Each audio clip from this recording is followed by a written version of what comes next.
Welcome to elite media Telugu news channel. Telangana ఎన్నికల ప్రచారం నాటి నుంచి ఒక పేరు తెలంగాణ రాజకీయాల్లో చాలా ఫేమస్ అయింది.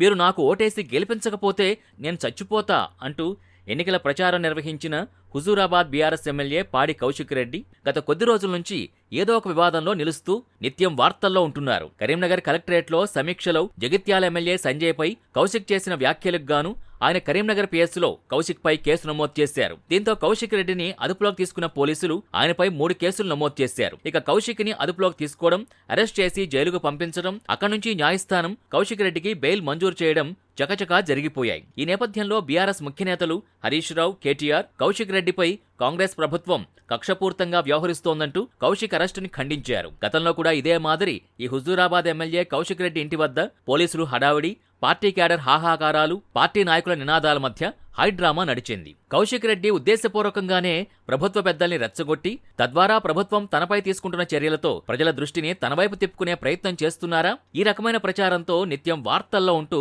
రాజకీయంగా తన ప్రభావాన్ని పార్టీలో మరింత బలంగా చూపాలని కౌశిక్ భావిస్తున్నారా? బీఆర్ఎస్ ఓటమితో ఆ పార్టీ అధినేత కేసీఆర్ మౌనముద్రలోకి వెళ్లగా ఇక మిగిలిన సీనియర్ నాయకులు పార్టీ జెండా మార్చుకుని కాంగ్రెస్ గూటికి చేరుకున్నారు. దీంతో బీఆర్ఎస్ పార్టీలో హరీష్ రావు, కేటీఆర్ పేర్లు తప్ప తెలంగాణ రాజకీయాల్లో బీఆర్ఎస్ తరపున మరో పేరు వినిపించడం లేదు. కానీ ఇప్పుడు వీరిద్దరికీ తోడు కౌశిక్ రెడ్డి పేరు కూడా నిత్యం వార్తల్లో ఉండడంతో తెలంగాణ రాజకీయ వేదికల మీద కౌశిక్ పేరు కూడా వినిపిస్తోంది, కనిపిస్తోంది, చర్చకొస్తోంది. అయితే ఈయన ఇంతలా కాంగ్రెస్ ప్రభుత్వం మీద దూకుడు ప్రదర్శించడం వెనక వ్యూహం వ్యక్తిగత పేరు కోసమా లేక పార్టీ ప్రతిష్ట కోసమా అనే సందేహాలు వ్యక్తమవుతున్నాయి.